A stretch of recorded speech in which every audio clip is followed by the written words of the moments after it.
Hey guys, well, today's Friday. I have another bad debut story for you.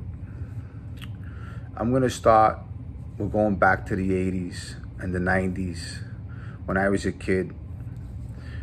Mike DeSantis owned a collision shop called Concept Collision.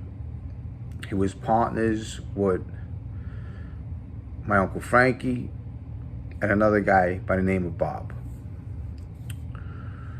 When I was a kid, I would do some car detailing for him sometimes.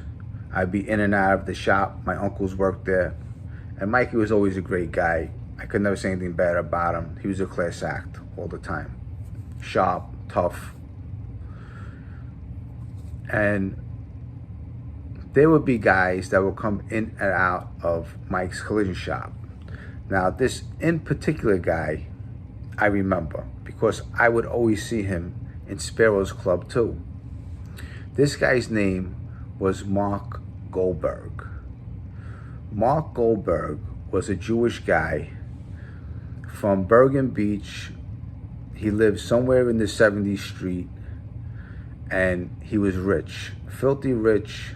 I'm not sure where he got his money. He might have got it from drugs and legitimate businesses, but everyone had some kind of dealing with him. He used to go into Spero's club all the time. He would come out, walk with Spero. They would go out for dinners, lunches. They would go on boat rides, and they were very friendly. And Mark was very friendly with Gaspipe, and he would always be in Mike DeSantis' shop. Now, after a while, when you're friendly with these guys start liking you a lot, especially if you have money.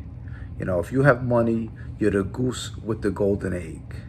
You know, it's all about money in that life, no matter where you are, in any life, right? It's all about money.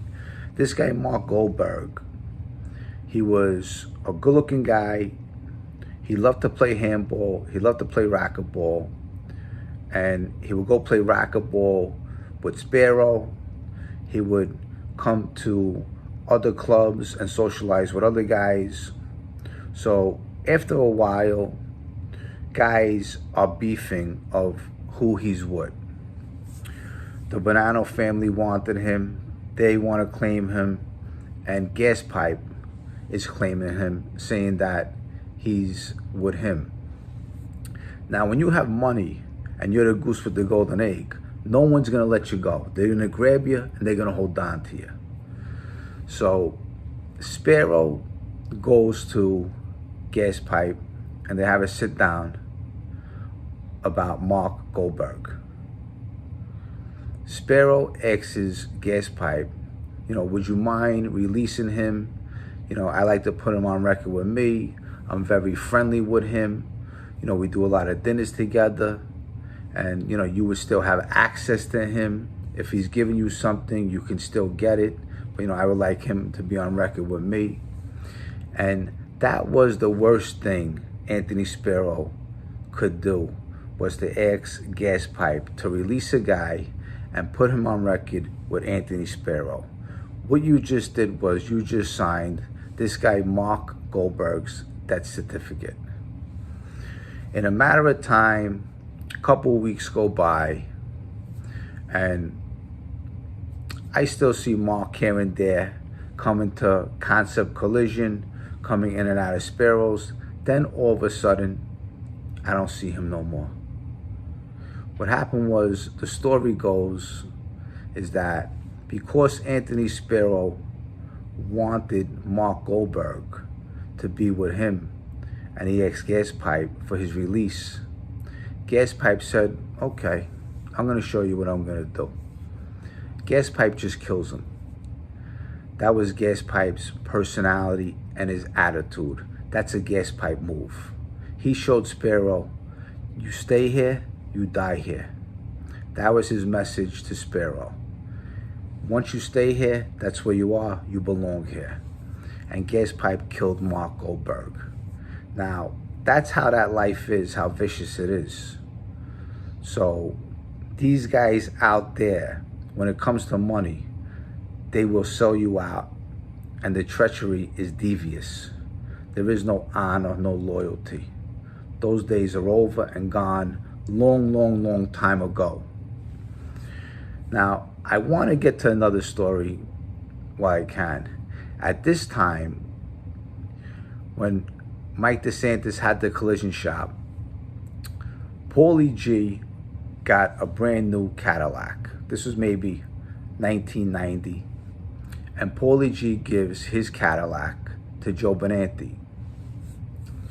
So the car has a couple problems with it, and it needed some stuff done with the car. So I tell Joe, I volunteer because, you know, I wanted to help Joe out. I said, Joe, you know what? I said, my Uncle Mikey, because I called him my uncle because he was a wise guy uncle. His brother Frankie married my mother's sister, Carol. I said, you know, maybe he could help you. You know, we'll drive over tomorrow and we'll see, maybe he can help you out. So I drive over with Joe Benanti. I pull over, I pull right in the driveway. And as I pull over, Joe Benanti gets out, and I go in and I talk to Bob. Bob was one of Michael DeSantis's partners, and Bob sees Joe Benanti, and Bob notices Joe Benanti from somewhere, and he knows who he is. Bob calls me over, and he goes, Jimmy, he says, don't bring this guy here no more. This place is being watched. There's a lot of heat over here.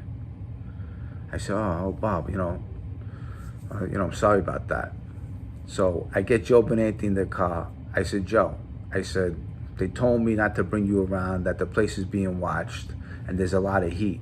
And Joe Benanti understood because he knew it was a Lucchese spot. But that's how the neighborhoods were. Everybody was hooked up with somebody. I don't care who you were, you had some kind of family behind you. Now, getting into that, Joe Benanti, when we met Joe Benanti, he was broke. As I was growing up, Joe Benanti, all he did was sit in front of the social club after him doing 19 years in prison for an armed robbery, and he would do nothing. He would smoke pot, we would roll a joint with him, we smoked some weed with him, and that's it. Once we started making money, we started making money with Joe Benanti. We put Joe Benanti in action. Joe Benanti never had no money. So once we started robbing all these drug dealers and getting money every week, we were giving money to Joe Benanti and Spero.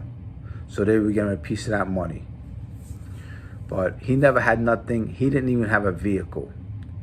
And we put him in action. So you need the younger kids to make the money. You send out the kids, they go make the money, they come back, they give you the money, you pass it up to the next guy.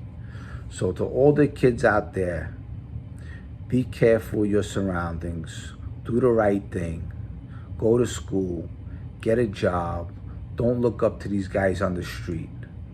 It ain't gonna help you in the long run. It's a short life, and the streets will never love you back. That's a Bad Avenue story for today. Until the next video, thank you for your support. Please share this video. I love you guys. You guys are the best. And I'll see you soon. Bye.